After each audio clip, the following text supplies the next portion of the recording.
30 dias de oração com a família. 29º dia. Você e sua casa serão salvos. Atos, capítulo 16, versículos de 1 a 31. E chegou a Derbe e Listra, e eis que estava ali um certo discípulo por nome Timóteo, filho de uma judia que era crente, mas de pai grego, do qual davam bom testemunho os irmãos que estavam em Listra e em Icônio. Paulo quis que este fosse com ele, e tomando-o, o circuncidou por causa dos judeus que estavam naqueles lugares, porque todos sabiam que seu pai era grego. E quando iam passando pelas cidades, lhes entregavam para serem observados os decretos que haviam sido estabelecidos pelos apóstolos e anciãos em Jerusalém. De sorte que as igrejas eram confirmadas na fé e cada dia cresciam em número. E passando pela Frígia e pela província da Galácia, foram impedidos pelo Espírito Santo de anunciar a palavra na Ásia. E quando chegaram a Mísia, intentavam ir para a Bitínia, mas o Espírito não lhes permitiu. E tendo passado por Mísia, desceram a Troade. E Paulo teve de noite uma visão em que se apresentou um homem da Macedônia e lhe rogou, dizendo: passa a Macedônia e ajuda-nos.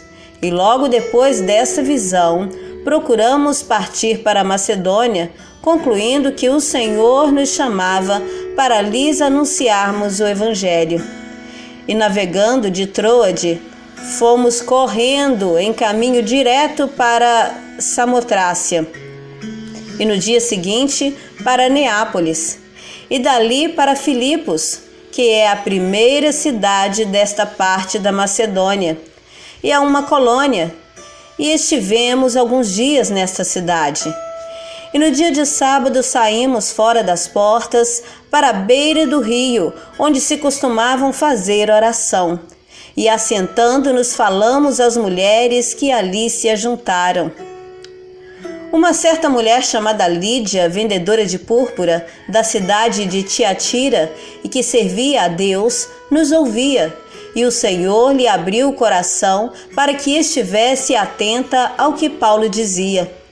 E depois que foi batizada ela e sua casa, nos rogou, dizendo: se haveis julgado que eu seja fiel ao Senhor, entrai em minha casa e ficai ali. E nos constrangiu a isso. E aconteceu que, indo nós à oração, nos saiu ao encontro uma jovem que tinha espírito de adivinhação, a qual, adivinhando, dava grande lucro aos seus senhores. Esta, seguindo a Paulo e a nós, clamava, dizendo: estes homens que nos anunciam o caminho da salvação são servos do Deus Altíssimo. E isto fez ela por muitos dias. Mas Paulo, perturbado, voltou-se e disse ao Espírito: em nome de Jesus Cristo te mando que saias dela. E na mesma hora saiu. E vendo seus senhores que a esperança do seu lucro estava perdida, prenderam Paulo e Silas e os levaram à praça, à presença dos magistrados.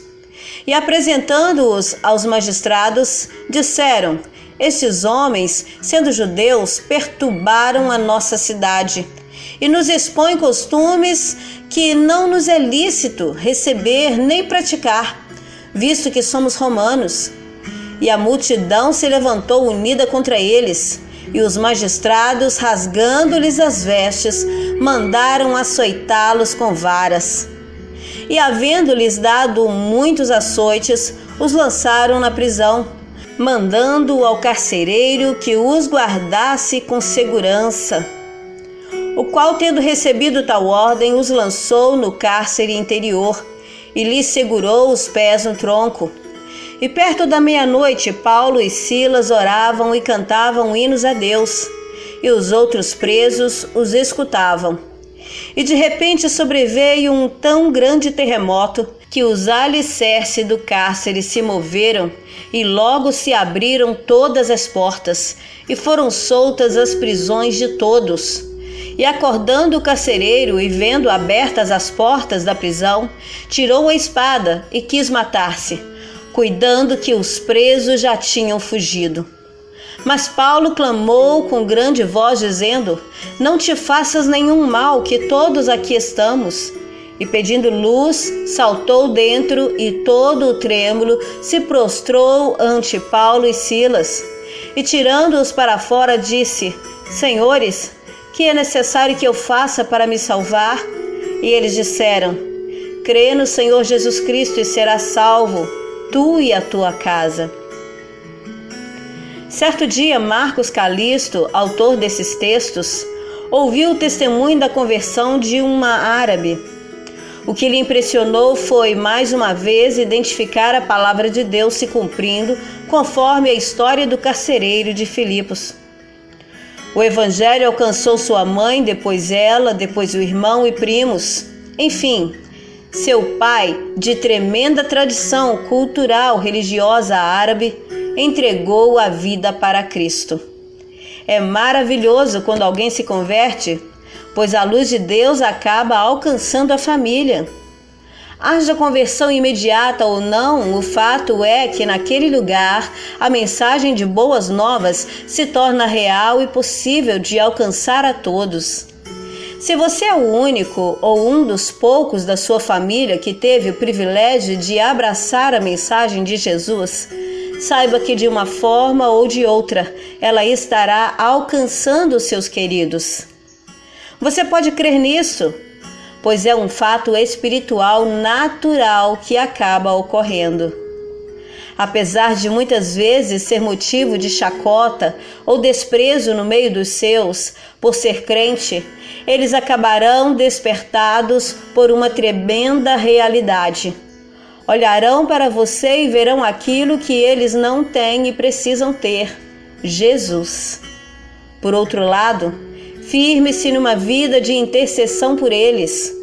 Acredite, você vai entender e suportar muito mais facilmente as lutas se tomar esta postura.